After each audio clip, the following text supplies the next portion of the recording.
Bienvenido a este podcast de Nutriana, la nutrición que nadie te contó. Si estás buscando un estilo de vida más saludable y un equilibrio en tu alimentación, este es el podcast para vos. Buena gente, ¿cómo están? Sean todos muy bienvenidos de nuevo a esta nueva edición de nuestro podcast de la nutrición que nadie te contó. Hoy vamos a hablar de un tema que es tabú para muchísimas personas y de repente se creó una cardiofobia, porque eso es lo que pasa hoy día, ¿verdad? Todo el mundo tiene pavor de los carbohidratos y déjenme decirles que no es bien así, ¿ok? Que los carbohidratos son tan esenciales como cualquier otro tipo de alimento en nuestro grupo de comidas, ¿sí? Para aquellas personas que no me conocen, yo soy la licenciada Ana Gómez, soy nutricionista funcional y estoy aquí para ayudarte a cómo comer de forma correcta y saludable, ¿ok? Y hoy vamos a hablar de los carbohidratos. ¿Cuál, qué realmente pasa o qué está pasando hoy día con este tema y por qué tanto estamos teniendo ese pánico de no comer carbohidratos, ¿verdad? De hecho que siempre digo, cuando hay mucha información ya hay una desinformación a la par. Yo entiendo de que hay muchos profesionales que adoptan ciertos criterios de alimentación y una de ellas que suelo escuchar mucho es que no se consuman los carbohidratos, que los carbohidratos son malos, que los carbohidratos son innecesarios, eso también ya escuché. Y déjenme decirle lo siguiente, carbohidrato no es un alimento innecesario, ¿ok? ¿Se puede vivir sin los carbohidratos? Sí, se puede vivir sin los carbohidratos. Pero el hecho que vos puedas vivir sin los carbohidratos no quiere decir de que sea lo correcto o que tu cuerpo realmente es lo que necesite, ¿ok? ¿Por qué? Porque nosotros podemos obtener carbohidratos a partir de las grasas y de las proteínas o de los aminoácidos. A eso nosotros le llamamos en lo que sería en nutrición gluconeogénesis, génesis de una, vamos a decir, una transformación o una renovación, viene a ser. Entonces, lo que quiere decir es que hay una transformación de glucosa a través de otro componente, ¿ok? Entonces, sí es posible, pero no es saludable, ¿sí? Nosotros tenemos dos tipos de grupos dentro de lo que es la parte nutricional, que son los macronutrientes y los micronutrientes, ¿verdad? Los macronutrientes, por si bien dice su nombre macro, que quiere decir que necesitamos en mayor cantidad y que tiene que ser esencial en nuestro organismo, son los carbohidratos, porque justamente son los encargados de aportar la energía que nuestras células necesitan para que nosotros podamos vivir y subsistir, grasas y las proteínas, ¿verdad? Las grasas también es una segunda fuente energética, una energía de reserva que el cuerpo utiliza cuando obviamente no hay carbohidrato. Y es normalmente, es más, vamos a decir, en la parte de hormonas, sistema nervioso y demás, ¿ok? Ya lo que sería la parte de las proteínas o aminoácidos es más para la construcción de músculo, todas las funciones, vamos a decir, de sostén del cuerpo. O sea que la estructura de nuestro cuerpo son las proteínas, ¿sí? Viven a través o funcionan a través de los carbohidratos y vamos a decir, la base o el corazón de eso para que funcione son las grasas, en pocas palabras, ¿verdad? Entonces sí es necesario, sí son necesarios los carbohidratos. Ahora, lo que realmente yo veo que muchos profesionales no explican es que existen dos tipos de carbohidratos, cosas que yo no entiendo porque regla de tres se puso el mismo nombre a ese tipo de carbohidrato malo, porque ahí es donde se generó el caos, el pánico y la mala información, ¿ok? Bueno, hoy día se manejan dos tipos de situaciones con relación a este tipo de caso, y una de ellas, que es la que más escucho de profesionales, creo que son profesionales, pero bueno, lo que, en fin, que escucho bastante es que las frutas, la fruta aquí, la fruta allá, que la fructosa, la fructosa, la fructosa. Si bien hay que entender una cosita con relación a esto, la fructosa en sí es totalmente innecesaria al cuerpo, ¿ok? O sea que no genera nada aparte de calorías. Entonces quiere decir que las frutas son malas. Ahí está justamente, vamos a decir, el error que nos explica la forma correcta o que las personas no interpretan bien o no sé cómo llamarlo, ¿verdad? Pero le explico. El tema de la fructosa es así. La fructosa viene a ser el azúcar de las frutas. Si bien todos sabemos, las frutas tienen azúcar, ¿verdad? Que sí son calorías vacías dentro de nuestro organismo porque no usan ni el músculo ni el hígado, no usan, ¿sí? Entonces es como que está de balde, ¿no? De forma innecesaria, ¿verdad? Ahora bien, ¿por qué ese pavor con las frutas? Porque se asocia obviamente el azúcar de la fruta con el alimento en sí, entonces lo más fácil es decir no consuman, pero no es así. Las frutas en particular, aparte de tener la fructosa, que es el azúcar, ¿verdad? También cuenta con fibras, que vamos a hablar en breve sobre el tema de las fibras, y también cuenta con antioxidantes y vitaminas. Entonces, sí está la fructosa ahí, pero también hay cosas que te van a beneficiar. Las frutas no tienen en vano sus cáscaras y no tienen en vano sus fibras. Están ahí por algo, esas frutas se diseñaron por algo así. ¿Ok? Entonces consumirlo te trae más beneficios que no cosas malas, ¿verdad? Si es que se consume de la manera correcta. Ahora el problema está en que la gente hace jugo, licua, tritura, obviamente todo eso genera pérdida de fibra. Al no tener fibra, obviamente queda que la fructosa, nada más que el jugo. Entonces sí, ya viene a ser perjudicial. Ahora bien, lo que yo veo que muchos profesionales no están explicando de forma correcta y que están de hecho diciendo mal es que la fructosa o la fruta no es necesaria para nuestro cuerpo. Vuelvo a repetir, el carbohidrato en sí no necesitamos de consumirlo como carbohidratos porque el cuerpo puede regenerar eso. Pero eso no quiere decir de que sea saludable, ¿sí? Las frutas son maravillosas, son buenísimas y creo que es un alimento súper importante en nuestro día a día. El tema está, ¿cómo consumir? ¿En qué momento del día consumir? ¿Y con qué consumir? Esas son las diferencias. Entonces, se generó una tabla de índice glicémico de los alimentos, de los azúcares, ¿verdad? En donde justamente habla sobre los niveles del tipo de azúcar, cuánto hay y la digestión y absorción de ese alimento en el cuerpo como azúcar, ¿ok?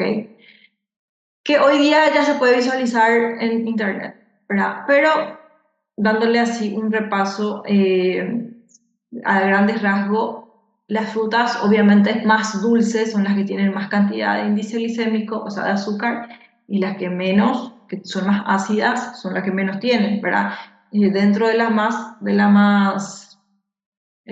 vamos a decir, dulce, encontramos las naranjas, las mandarinas, ¿verdad? Pero tiene vitamina C, tiene antioxidante, está la banana, que todo el mundo critica la banana, pero sin embargo la banana es una fuente riquísima de potasio, que es un mineral súper importante para el organismo, entre otras frutas, ¿verdad? Perdón, entre otros componentes. Tenemos el mamón, por ejemplo, tiene procesos digestivos muy buenos para el intestino, para el colon. Entonces, no consumir, yo realmente, no sé, no le veo el sentido, ¿verdad? Y así, entonces, podemos hablar un día exclusivamente sobre este tipo de cosas, pero a lo que quiero llegar con lo que estoy explicando, para que me entiendan un poquitito, es que dejar de consumir frutas no es la solución y las frutas en sí no son las malas.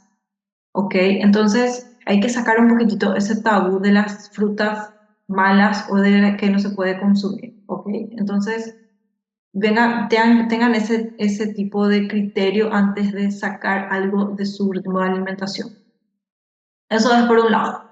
Por otro lado, es otro tema que se está explicando de forma errónea, es que no se explican los tipos de carbohidratos. Te ponen todos los carbohidratos en una bolsa, entonces es como que todos los carbohidratos son malos cuando no es así, ¿verdad? Nosotros dentro de nuestra alimentación tenemos arroz, tenemos fideos, tenemos productos procesados que hoy hay en más cantidad que otra cosa, tenemos productos procesados, embutidos, tenemos panificados, tenemos comidas rápidas, tenemos, en fin, tenemos muchas clases, cada día hay más y más y más, porque las industrias no paran. Y siempre pintando de lo saludable, ¿verdad? Tipo, sacan una hamburguesa sin sodio o bajo en gluten o, bueno, en fin, ¿verdad? Entonces, tipo, queriendo maquillar lo imposible, ¿verdad? Lo que no se puede. Y, eh, y como le decía, volviendo al tema, entonces, ¿qué pasa? Se puso todo dentro de una bolsa y es como que a todos los carbohidratos se le acribilló, ¿verdad? Pero bien. La papa es un almidón, sí. ¿Qué quiere decir almidón? Almidón es el azúcar, por decirlo así, de las legumbres. En este caso, por ejemplo, puede ser papa, batata, arroz, ¿verdad? También es dentro de la alimentación. El arroz, si bien es un cereal, como es un consumo diario que tenemos, está dentro de nuestra rutina de alimentación, también hace parte de que le acribillemos, ¿verdad? Bueno, volviendo al tema de los almidones, gente, el consumir papa, el consumir batata no es malo, ¿ok? Son ricos, la batata también es rico en potasio, pero para aquellas personas que entrenan es espectacular porque relaja los músculos post-entrenamiento, tiene un componente que alivia dolores estomacales para aquellas personas que sufren de gastritis, por ejemplo, consumir batata alivia muchísimo, ¿verdad?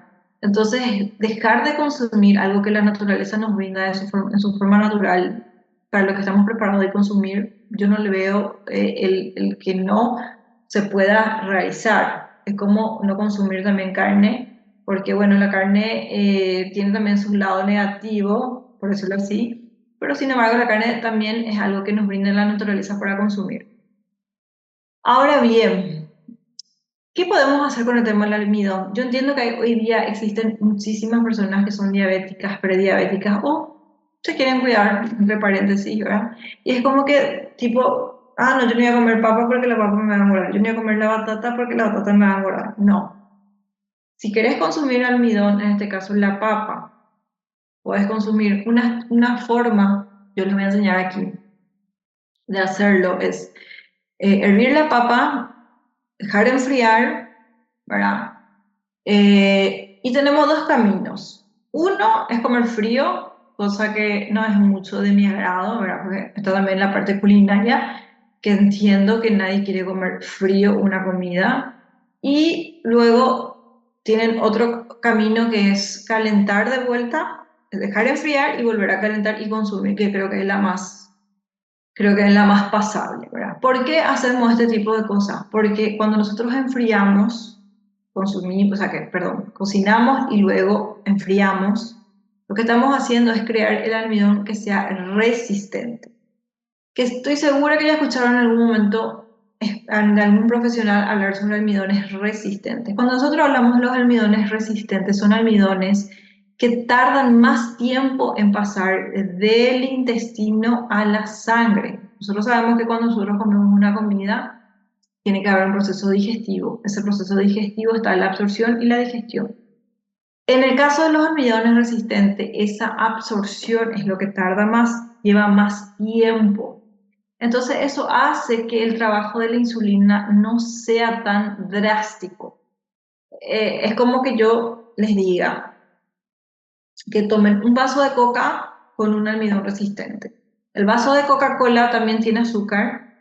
Al consumir, como es absorción directa, ni siquiera tiene trabajo digestivo, entonces lo que va a hacer el páncreas es liberar rapidísimo insulina. ¿Para qué? Para que no tengan picos glicémicos. Ya cuando hablamos de un almidón resistente, también estamos hablando de un tipo de azúcar, que es el almidón, pero en este caso va a ser de una forma más lenta el paso, como les digo, del intestino a la sangre, porque una vez que llega a la sangre, libera el páncreas insulina. Entonces, gente, esa es una herramienta y una forma eficaz de consumir el alimento, que en este caso es el almidón. Otra forma también de consumir, una de las estrategias, es agregando, por ejemplo, aceites buenos que ayude a que la liberación de la insulina, perdón, sea más lenta. Por ejemplo, en el caso del arroz, el arroz, por ejemplo, se puede cocinar con aceite de coco. El aceite de coco es un aceite de ácidos grasos poliinsaturados, que son cadenas larguísimas que tardan muchísimo en romperse, y en agua caliente ella sobrevive muchísimo. Entonces esto hace que el paso de los almidones sea mucho más lento también en el cuerpo. Entonces lo que hacemos con esto es, cocinamos con aceite de coco el arroz, llevamos al congelador que se congele, y luego cuando vamos a consumir el arroz ya cocido, ahí volvemos a calentar otra vez para nuestro consumo, ¿ok? Hay que entender una cosita. Yo no soy muy amante del arroz, pero como hay técnicas que se pueden utilizar para sacar el provecho, genial. El tema está que está el arroz parbolizado, que es lo que normalmente usamos. El arroz parbolizado es un arroz que en teoría ya está precocido. ¿Qué quiere decir eso? Que cuando nosotros vamos a cocinar el arroz parbolizado, a lo sumo 5 minutos ya es más que suficiente. Pasa los 5 minutos, ¿verdad? ¿Esto qué pasa? Queda con una estructura, vamos a decir, caramelizado. Por eso el arroz queda un poco pegajoso. Y eso es porque activa el almidón más alto. Entonces eso hace que se libere el azúcar, ¿ok? Entonces por eso que queda un poco pegajoso o sí, queda pegajoso el arroz, ¿verdad? Porque ya está precocida el arroz. Entonces nosotros lo que hacemos, en teoría lo que deberíamos hacer con el arroz parbolizado es activar nada más con el agua caliente un ratito y nada más, ¿verdad? Ya lo que es arroz integral y demás, obviamente lleva más tiempo de cocción por el hecho de que están, por decirlo así, crudos, ¿verdad? Y tienen fibras, entonces cuesta un poco más. Ahora ya les pasé un tip para lo que es el arroz. De repente, otra opción de cereal que es muy bueno, porque aparte de que su nivel de glucosa es bajísimo, tiene un nivel de aminoácidos vegetales altísimo, es la quinoa. La quinoa es un cereal que lo pueden usar en reemplazo del arroz súper bien, y es un muy buen carbohidrato. Entonces ahí, por ejemplo, tiene una fuente de carbohidrato súper bueno que pueden usar sin miedo, ¿ok? Entonces esa es otra opción. Lastimosamente, con relación a la pasta, fideo en particular, no hay nada que se pueda hacer porque ya tiene más ingredientes de carbohidratos refinados, que son los carbohidratos malos, por decirlo así. Entonces yo particularmente no lo uso, sencillamente no uso en mi día a día. Ahora, eso no quiere decir de que de repente un fin de semana yo me salga a comer un plato de pasta o un pedazo de pizza. Obviamente lo hago, pero ¿cuál es el secreto para que mi nivel de glucosa no se altere en esos casos? Me tomo un té de canela, un té de hibisco al terminar la comida, o de repente trato de comer todo y caminar. No digo que con eso voy a evitar que mi insulina se altere, pero por lo menos voy a tardar un poco más en cuanto a eso. Entonces es como que estoy ayudando a que ese proceso sea más lento. Y con una ayuda de una infusión nunca esto va a venir mal. Entonces, esos son los tipos de carbohidratos que nosotros le llamamos carbohidratos complejos, que el cuerpo sí necesita para hacer sus funciones, ¿verdad? Básicas, que en este caso es la oxigenación. En el caso de los carbohidratos simples, que son los carbohidratos malos, por decirlo así, que incluye todo lo que es harina refinada, productos de procesamientos químicos, industriales, donde tenga aditivos, jugos, azúcares en general, obviamente es algo que al cuerpo le hace mal.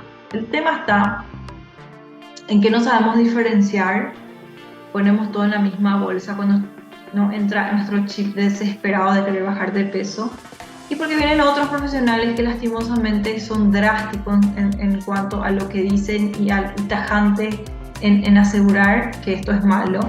Entonces es como que intenta de cierta manera llegar a un público que está desesperado por bajar de peso o por equilibrar su azúcar en sangre, y es como que le sigue y dan razón. Obviamente uno va a bajar no consumiendo carbohidratos, pero eso no quiere decir de que no va a bajar por consumir buenos carbohidratos y en forma, ¿ok? Entonces, aquí les dejo estos tips, espero que les haya ayudado mucho. Entonces, con esto vamos a hablar sobre cómo podemos llegar a bajar de peso comiendo carbohidratos.